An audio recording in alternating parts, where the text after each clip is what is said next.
오늘은 다윗의 승리, 다윗의 슬픔이라고 하는 내용으로 말씀을 함께 살펴보고자 합니다.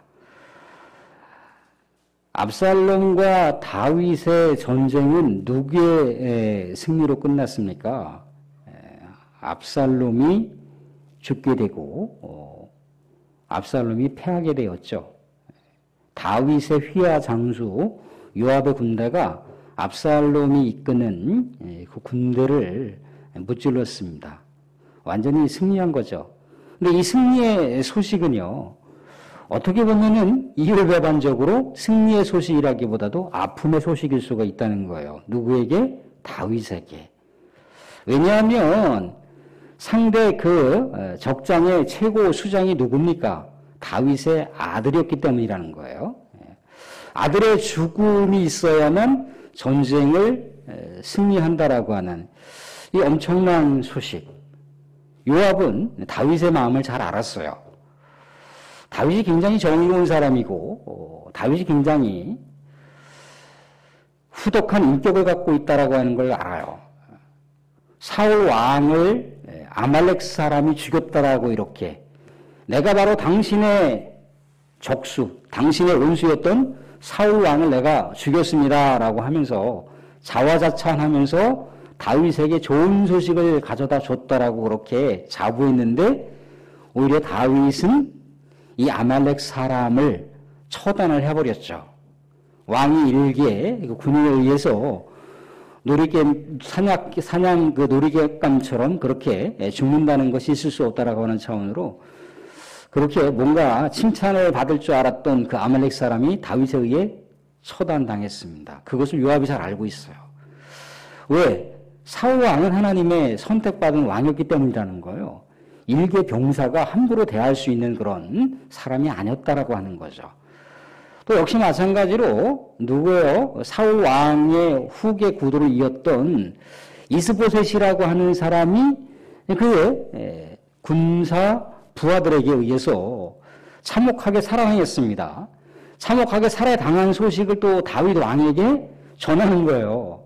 우리가 바로 사울의 왕 이스보셋 왕을 제거했습니다 라고 하면 뭔가 자신들에게 주어질 보상과 선물이 있을 거라고 생각을 했던 거죠. 그런데 다윗이 역시 마찬가지로 일개의 왕을 그 부하 장수가 처단했다라고 하는 것은 말이 안 된다라고 하면서 오히려 그 부하 장수들을 처단하는 상황이 생겼다는 겁니다.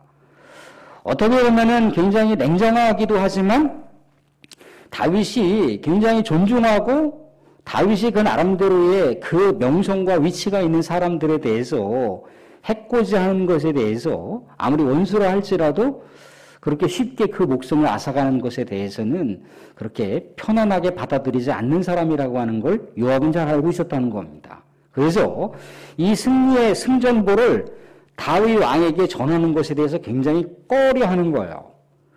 근데 이 상황에 대해서 사독의 아들, 사독 제사장의 아들 아히마스라고 하는 사람이 내가 전령으로 가서 다윗 왕에게, 후방에 있는 다윗 왕에게 이 승전보 소식을 알리겠습니다라고 하는 상황이 지금 요압과 아히마스 사이에 이루어지고 있는 겁니다.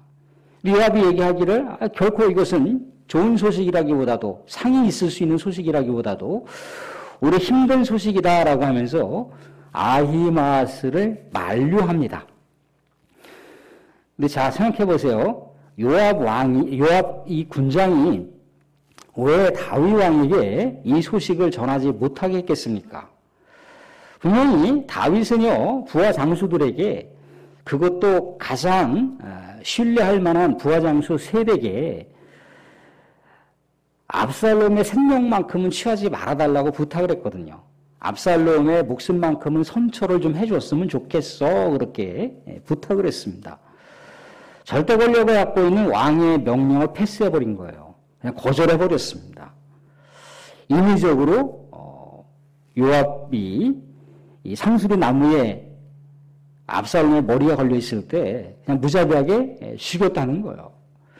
근데 여기서 요압이 만약에 압살롬으로부터 인정받았던 사람이었다면 압살롬을 그렇게 쉽게 죽일 수 있었겠는가? 그러지 않았겠죠. 압살롬은 다윗 왕의 후계 구도를 누가 이을 것인가에 대해서 철저하게 주판을 튕기고 있었다는 거예요. 철저하게 손익계산을 따지고 있었다는 겁니다. 아마도 압살롬이 다윗 왕의 후계 구도를 잇지 않겠는가라고 하는 것 때문에 나름대로 다윗 왕과 압살롬 사이의 중재자 역할을 많이 해줬습니다. 그리고 압살롬이 또 자신을 찾을 때 언제든지 필요에 따라서 충분하게 도움을 주었던 사람이 이 요압이라고 하는 사람인 거예요. 왜? 그 다음에 후계 구도가 다윗에게서 압살롬으로 넘어갈 것을 알고 자기의 여러 가지 명성과 또 여러 가지 권력을 유지하기 위해서 다음 차기 구도를 잇는 그 사람에게도 자기의 여러 가지 모습들에 대해서 긍정적인 평가를 받아야 되기 때문이라는 겁니다. 그런데 압살롬이 쿠데타를 일으킬 때 이 요압 장수하고 전혀 상의를 하지 않았다는 거예요. 그의 사촌 형제였던 아마사에게 모든 상황들을 이렇게 이야기하고 나누는 상황 가운데 자신은 압살롬에게 인정받지 못했다라고 하는 걸 아는 거죠. 그렇다면 압살롬이 훗날 쿠데타를 일으켜서 왕이 된다고 할지라도 아버지의 왕권을 그냥 인위적으로 탈취한다고 할지라도 자기에게 돌아올 수 있는 그런 상급이 없다라고 하는 것을 알았습니다. 그래서 순간적인 여러 가지 손익계산의 판단하에 압살롬을 철저하게 응징하여 죽여버린 거죠. 그러니까 자기의 그 가슴 속에 있는 깊고 깊게 숨겨져 있는 이익과 욕망이 결국 압살롬을 죽이게 만들었다는 거예요. 또한 다윗 왕의 명령을 거부했다는 거죠. 그럼 기존에는 완전히 충견처럼 다윗 왕을 위해서 자기의 목숨을 내놓은 것처럼 그렇게 살았잖아요. 그죠? 그것도 역시 마찬가지로 철저하게 자신의 이익과 자신이 계산에 따른 행동이었다라고 하는 것을 보여주는 겁니다. 만약에 여기서 이 압살롬의 목숨을 요압 장수가 보존해 주었다면 아마도 다윗 왕으로부터도 인정받았을지도 모르겠고 압살롬에게조차도 인정받을 수도 있었을 겁니다. 그의 인생 이력이, 인생 후반전이 새롭게 건설될 수도 있었다는 거죠. 그런데 어떻게 됐습니까? 나중에는 지난번에도 한번 언급하긴 했지만 다윗 왕이 솔로몬 왕에게 요압을 주의하라고, 요압이 요주의 인물이니까 그를 정말 주의해야 된다라고 이렇게 훈계하는 장면을 볼 수가 있습니다. 뭔가 경각심을 계속해서 일깨우고 있는 거예요. 요압 장수를 조심하라, 조심하라, 조심하라. 그렇게 한다는 거예요. 근데 사랑하는 성도, 우리 요압을 통해서 뭐를 우리가 생각해 볼 수가 있냐면요. 우리가 하나님을 섬기거나 또 하나님의 사명을 감당하게 되거나 우리의 직분을 감당하게 될 때 또 교회 안에서 우리의 또 헌신을 이렇게 하게 됐을 때 우리가 먼저 하나님이 보여야 돼요. 하나님을 우리의 앞에다가 세워야 된다는 겁니다. 하나님을 바라보지 못하잖아요. 그러면 사람의 눈치만 보게 돼 있습니다. 사람만 의식하게 돼 있다는 거예요. 그러면 사람만 의식하게 되면 철저하게 그 안에 손익계산이 펼쳐져요. 끊임없이 손익계산이 펼쳐집니다. 하나님을 잊어버려요. 끊임없이 손익계산을 펼치다 보면 하나님을 망각하고 내가 조금 더 유리하게, 내가 조금 더 손해보지 않는 상황에서 내가 조금이라도 더 인정받는 곳으로다가 나의 의식과 판단과 행동이 취해지게 된다는 거예요. 그러니까 하나님에 대한 상급이 덜해지게 되는 거죠. 그러면 나중에 그렇게 인간적인 어떤 계산 상황 가운데 손실을 안 보려고 하는 쪽으로다만 계속 가게 되면 하나님으로도 상급이 없다라고 말씀드렸잖아요. 그죠? 하나님을 의지하고 하나님께 맡기고 사람이 보든지 안 보든지 하나님 앞에서 내가 살아가고 내가 행동한다라고 하는 것이 먼저 우리의 신앙 앞에 전면적으로 내세워지게 됐을 때 내가 뭔가 손실이 생길 것 같잖아요. 내가 뭔가 결핍된 요소가 생길 것 같잖아요. 그러더라도 하나님께 맡기고 신뢰하면 그 비어있는 결핍된 요소, 뭔가 손실이 생길 것 같은 그런 영역을 하나님께서 메꿔주시고 하나님께서 충분하게 보상해 주신다는 거예요. 사실 그게 믿음이거든요.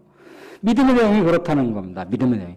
우리는 누구나 다 견고한 믿음을 갖고 있다라고 얘기할 수 있지만 우리의 순간적인 상황이 뭐 큰 상황이든 작은 상황이든 뭔가 타격을 입게 되면요. 갑자기 우리가 신앙이 한꺼번에 다 날아가 버리는 경우가 우리 얼마든지 많이 있을 수 있다는 겁니다. 요압이 그렇다는 거예요. 요압이. 자기의 순간적인 여러 가지 상황들이 자기에게 유리하게 작용될 만한 것들이 없어요. 그러면 하나님이 보이지 않고 자꾸만 인간적인 계산을 따르게 된다는 겁니다. 사실 우리는 요압의 길을 따르면 안 돼요. 우리는 철저하게 하나님을 바라보셔야 됩니다. 하나님을 자꾸만 앞세우게 됐을 때 인간이 보이든 안 보이든 간에 하나님 앞에서 내가 내 믿음을 지키고 내 삶을 취한다라고 하는 하나님 앞에서 그 코람데오라고 얘기하잖아요. 그죠? 코람데오, 하나님 앞에서 내가 살아간다, 내가 신앙생활한다라고 하는 것들을 항상 우리가 우리의 심령 가운데 새기시고 하나님의 절대 주권을 우리가 망각하시지 마시길 바랍니다. 예, 오늘 말씀 가운데 또 하나 이제 어떻게 했던가요?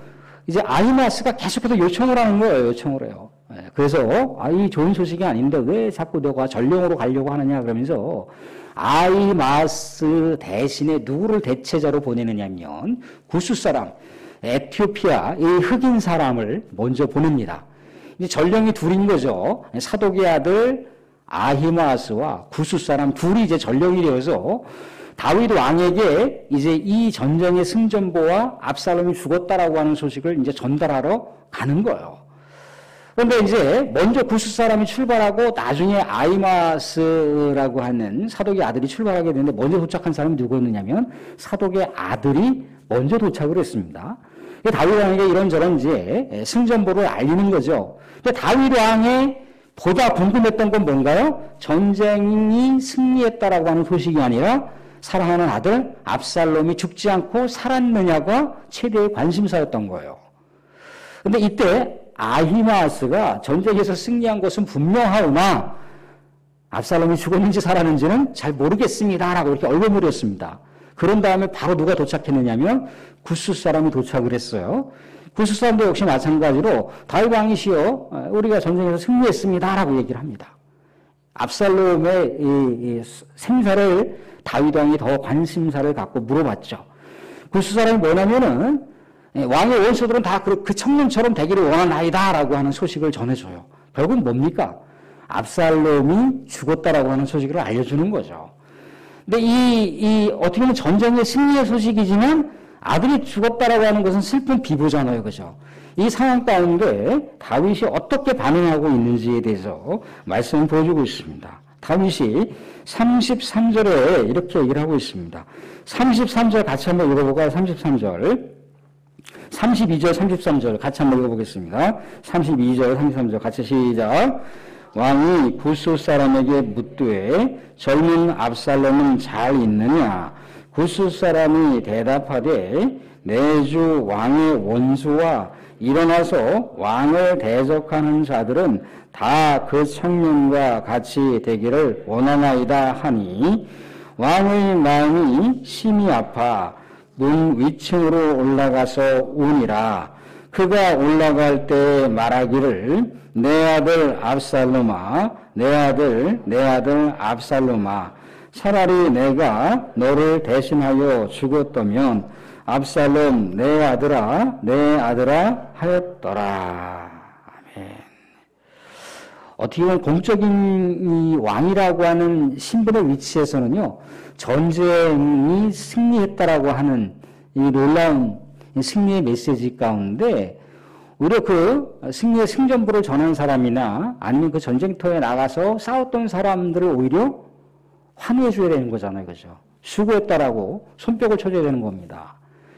근데 다윗에게는 그럴 마음의 여유가 없었던 것 같아요. 오히려 압살롬이 죽은 그 깊은 개인적인 그 슬픔과 감정 가운데 갇혀서 그 승리의 소식을 전달해 주기까지 목숨을 걸고 싸웠던 많은 사람들을 의식하지 못한 거였어요.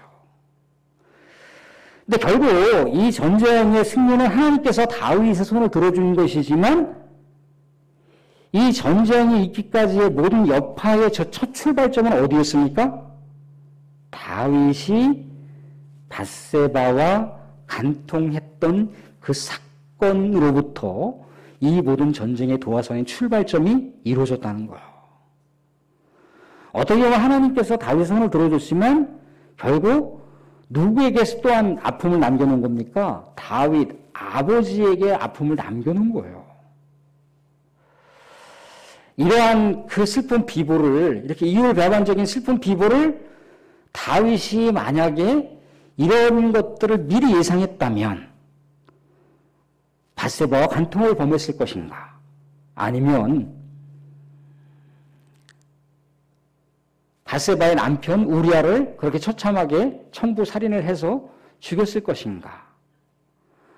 또한 그의 큰아들이 배다른 동생을 또 이렇게 강간을 했잖아요. 그죠? 그때 뭔가 아버지로서 명확하게 훈계를 했었으면 이 상황이 벌어졌을 것인가? 또한 압살롬이 그의 형, 자기 동생을 그렇게 겁탈했던 그 형 암논을 그렇게 무자비하게 죽인 것에 대해서 아버지로서 아니면 일개 왕으로서 그 압살롬에게 뭔가 강력한 제재를 가했다면 이러한 사태와 이런 아픔을 그가 겪었을 것인가? 그러지 않았다는 거죠. 여하튼 최초의 도화서는 다윗 왕이 전쟁에 나가지 않고 왕궁 침실에서 밧세바와 뒹굴었던 그 사건 때문에 일어난 겁니다. 아들이 죽고 나서 그 아픔과 감정은 스스로 통제할 수 있는 상황이 아니었다는 거죠. 그래서 나중에요, 훗날 솔로몬 왕이 이제 아버지 다윗이 마지막 이제 시간들을 보내게 될 때 아리따운 여자를 하나 이렇게 보내줘요. 다윗 왕을 잘 이렇게 복양하고 섬기라고. 그런데 다윗 왕이 어떻게 했다라고 성경은 이야기하고 있냐면은 아리따운 여자를 거들떠보지도 않았다라고 하는 표현을 쓰고 있어요. 왜? 자기가 만들어 놓은 인생의 그 죄악의 굴레가 결국 많은 후유증을 남겼고 많은 고통을 양산했기 때문에 그의 그 죄악의 출발점, 모든 가족의 비극사, 가족의 고통, 그 자녀들을 그렇게 슬프게 보내야만 했던 그 뼈아픈 각성 때문에라도 또한 하나님 앞에 영광을 가리웠던 지난날의 과오 때문에라도 그 여자를 취하지 않는 그 장면을 볼 수가 있습니다. 여기서 우리는 하나 뭘 생각해 볼 수가 있습니까? 아들의 죽음이라고 하는 것은 엄청난 거였죠. 그죠? 비록 전쟁에서 서로 원수지간으로 적대의 관계로 싸우는 전쟁이었지만 그 전쟁은 승리를 해도 아픔이라는 거예요. 이겼어도 고통이라고 하는 것을 우리가 알 수가 있는 거죠. 저는 그러면서 이 한반도가 다시는 전쟁이 일어나지 않아야겠다라고 하는, 전쟁이 일어나지 않았으면 좋겠다라고 하는 그런 마음들 누구나 다 갖고 있지만 이런 모습들을 통해서 더 깊이 생각해 보게 된다는 거죠. 지금 북한에서 미사일 발사체로다가 막 쐈어요. 그죠? 발사체가 있다라고 하는 것은요, 언제든지 미사일을 쏠 수 있는 가능성이 생기는 거예요. 발사체. 우리나라는 발사체를 제대로 만들지 못해갖고, 뭐 인공위성하고 제대로 싸우지도 못하잖아요. 그죠? 그러니까 엄청나게 앞선 거예요. 뭐 전쟁에 아무리 최첨단 무기가 있고 뭐 한들 한 방이면 가는 겁니다. 그래서 우리는 이 한반도 가운데 평화를 위해서 저 북녘 땅에 저 위정자들이 뭔가 하나님의 그 공의에 따라서 뭔가 어떻게 되기를 우리는 기도할 수밖에 없다는 겁니다. 전쟁이 일어나면 모든 것이 고통이고 모든 것이 아픔이고 모든 것이 눈물이고 모든 것이 괴로움이라고 하는 걸 우리가 지금 우크라이나의 전쟁을 통해서도 알고 있고 중동의 내전을 통해서도 우리가 알 수가 있다는 겁니다. 또한 우리가 혹여라도 우리의 작은, 마치 우리는 별 의식 없이 그냥 뭐 우물가에 돌을 던졌는데 그 우물가에 있었던 조그만 생물들이, 미생물들이, 개구리가 다칠 수가 있다는 겁니다. 그런 의미에서 우리는 하나님 앞에 우리 스스로를 늘 성찰하고 우리의 삶을 점검해야 된다고 하는 것이 오늘의 메시지라는 겁니다. 사랑하는 성도, 우리는 하나님 앞에서 늘 언제나 우리가 살아간다라고 하는 의식을 잊지 마시고 우리의 삶을 또한 하루의 시작과 또 하루의 또 마무리할 때 늘 우리의 삶을 점검하시는 삶 가운데 하나님과 늘 언제나 가까이 동행하시는 인생의 여정길, 우리 하나님의 형통의 여정길이 우리 사랑하는 성도님들 가운데 충만하게 펼쳐지기를 주님으로 축원드립니다.